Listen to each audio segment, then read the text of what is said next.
Hi guys, welcome to my blog. तो चलिए आज आपको चलते हैं रूपनगर लेकर। तो यहाँ हमारी बुआ सास और मेरी ननंद रहती हैं। आज कार्तिक पूर्णिमा है, तो शरद पूर्णिमा भी कहा जाता है जिसे। उन्होंने आज रखी सत्यनारायण भगवान की पूजा, हवन और भंडारा, और उनके दादा चौतरे वाले का रोट। तो चलिए आज क्यों ना, इतनी बड़ी पूर्णिमा है तो क्यों ना सत्यनारायण भगवान की कथा में शामिल हुआ जाए, कथा सुनी जाए। चलिए तो चलते हैं। आज हम बुआ जी के घर जा रहे हैं अब। तो बस थोड़ी ही दूर है यहाँ से, 5 मिनट की दूरी पे, क्योंकि बुआ का घर यहाँ गली में एंट्री करते ही है। तो ये मार्केट बुआ की गली के बाहर ही लगती है। यहाँ अब तो रश नहीं है, लेकिन शाम के टाइम पे यहाँ पे काफ़ी रश होता है। यहाँ पे हर चीज़ की स्टॉल लगती है, गोलगप्पे, टिक्की, बर्गर, चाउमीन, मोमोज, बर्गर, बच्चों के लिए सब चीज़ों की यहाँ पे शाम को स्टॉल लगती है। अभी तो आज संडे भी था और थोड़ा मौसम भी ख़राब था, इसलिए इस टाइम तो यहाँ रश हमें मिला नहीं, लेकिन शाम को काफ़ी रश हो जाता है। तो अब बुआ का घर बस 5 मिनट की दूरी पे, और हम लेट हो चुके हैं गाइस। हम, मुझे नहीं लगता हम कथा भी सुन पाएंगे, क्योंकि हम काफ़ी लेट हैं। कथा के टाइम पे तो हम नहीं पहुंच पाएंगे। हाँ, हम भंडारे के टाइम पे ज़रूर पहुंचेंगे। तो क्यों ना हम भंडारा ही खाया जाए, जब हम कथा के टाइम पे तो लेट हो चुके हैं शायद। मुझे जो लगता है हम काफ़ी लेट हैं। तो चलिए, बुआ की गली आ गई है, यहाँ पे हम करते हैं अब एंट्री। तो अब हमारी बुआ का घर पास में ही है। तो चलिए आज हम अपनी बुआ के घर आपको ले चलते हैं।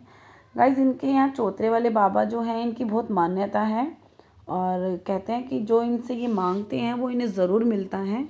तो इनकी कोई मनोकामना थी जो अब पूर्ण हुई है, जिस पे इन्होंने बाबा जी का ही रोट करा है। तो चलिए आज इनके बाबा के दर्शन हम भी करेंगे इनके साथ साथ। देखिए गाइज, हम इतने लेट हैं कि जो आने वाले था वो जाने भी लगे हैं। हम काफ़ी लेट हो चुके हैं। तो चलिए, तो गाइस हम काफ़ी ही लेट हो गए थे, तो हम सीधा खाने पे आ गए। तो आइए, बाबा का कथा में तो शामिल नहीं हो पाए, लेकिन चलिए बाबा का भोग और बाबा का प्रसाद जो, उसे ज़रूर ले लेते हैं।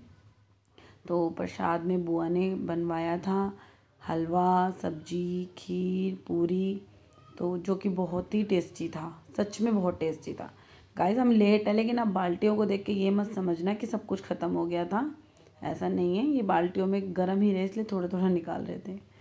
तो इनके यहाँ शाम को 4 बजे बाबा का प्रसाद ले जाया जाता है।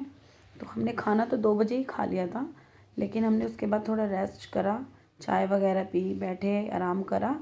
उसके बाद शाम को 4 बजे भोग की तैयारी शुरू हुई जब बुआ और उन्हें। तो यहाँ पे उसके बाद 4 बजे हम सब इकट्ठे हुए हैं, जब हम बाबा का भोग लेके चले हैं।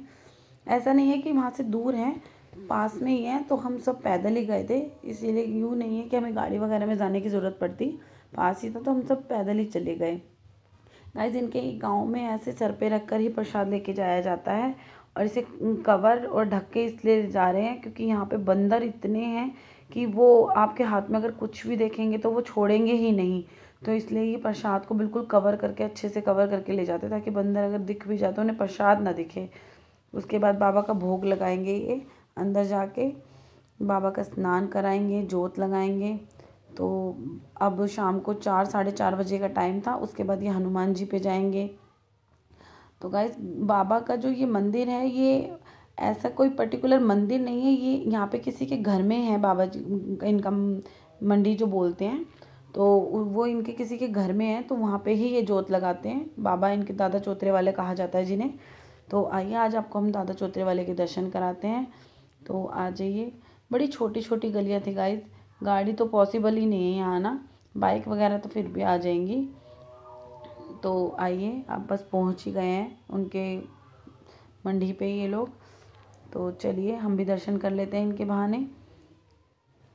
सब लोग बड़ा इंतज़ार कर रहे थे कि कब 4 बजे की, क्योंकि सबको, क्योंकि शाम जैसे जैसे कार्तिक का महीना आता है उस टाइम पे फिर जल्दी अंधेरा होने लग जाता है, तो सबको घर भी जाना था।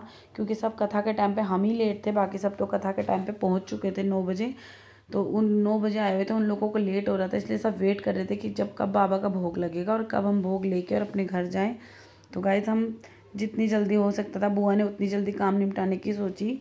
हमने काफ़ी जल्दी से, अच्छे से, और बाबा का भोग लगाया, स्नान हुआ, और जोत वगैरह करके बुआ ने जल्दी से प्रसाद वो करा। गाइस, सच में बाबा का प्रसाद इतना टेस्टी था ना, बहुत टेस्टी। नहीं तो बच्चे आजकल कम मीठा खाते, लेकिन हमारे बच्चे इतना इनको टेस्टी लगा कि सब लोग खाने लगे हुए थे मीठे में, कि बाबा का प्रसाद बड़ा टेस्टी है। देखिए ये है दादा चौतरे वाले की अंदर मंडी। तो यहाँ पे ही बाबा का स्नान होगा अंदर ही, और अंदर ही बाबा की जोत जलाई जाएगी और अंदर ही बाबा का भोग लगाया जाएगा। तो ये बुआ की बहू हैं जो ये अपने सर पर लेके जा रही हैं। तो अब ये दोनों जोड़े से बाबा का जोत लगाएंगे, भोग लगाएंगे और बाबा का स्नान कराएंगे। देखिए गाइस, ये किसी के घर में ही है, ऐसा कुछ नहीं है कि ये मंदिर में है। तो ये किसी के घर में ही है बाबा। तो अब ये बस जोत लगाने ही वाले हैं, उसके बाद प्रसाद बटेगा।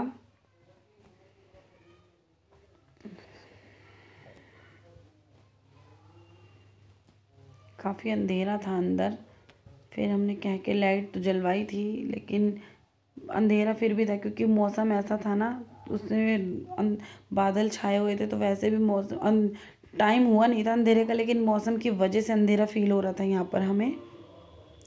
तो देखिए गाइस, ये हैं दादा चौतरे वाले। जय दादा की।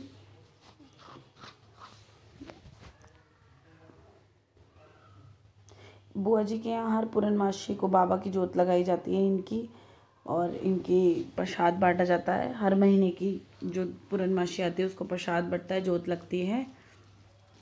सब लोग वेट में खड़े थे पूजा की कि बुआ और अंदर पूजा कर रहे हैं, कब वो बाहर आएंगे फिर उनको लेके जाएंगे। भजन गाते ही लेके आते हैं गाइस, भजन गाते ही लेके जाते हैं। तो देखिए दादा का भोग लगेगा अंदर अभी। तो हम लोग वेट कर रहे हैं कि कब बाबा का भोग लगेगा और कब हम घर जाएंगे। छोटे छोटे बच्चे काफ़ी शैतानी कर रहे थे। देखिए गाइस, इनके स्नान ऐसे कराया जाता है जैसे बुआ करा रही हैं।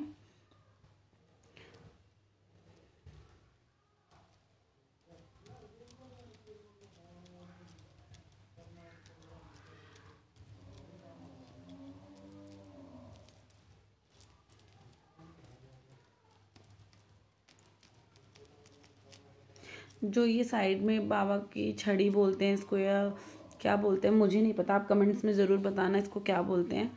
तो ये भी बुआ ने चढ़ाई थी, इसको शायद छड़ी ही बोलते हैं। देखिए ये बुआ ने चढ़ाई थी, तो सबके हाथ लगवा के चढ़वाई थी। तो हम सब ने भी इस पे हाथ लगाया था कि बाबा का आशीर्वाद हम सबको भी मिल जाए।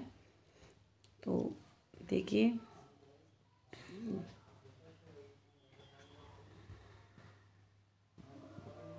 तो गाइज़ मेरा ब्लॉग कैसा लगा प्लीज़ कमेंट में ज़रूर बताना। लाइक करें, सब्सक्राइब करें और शेयर करें। Thank you for watch.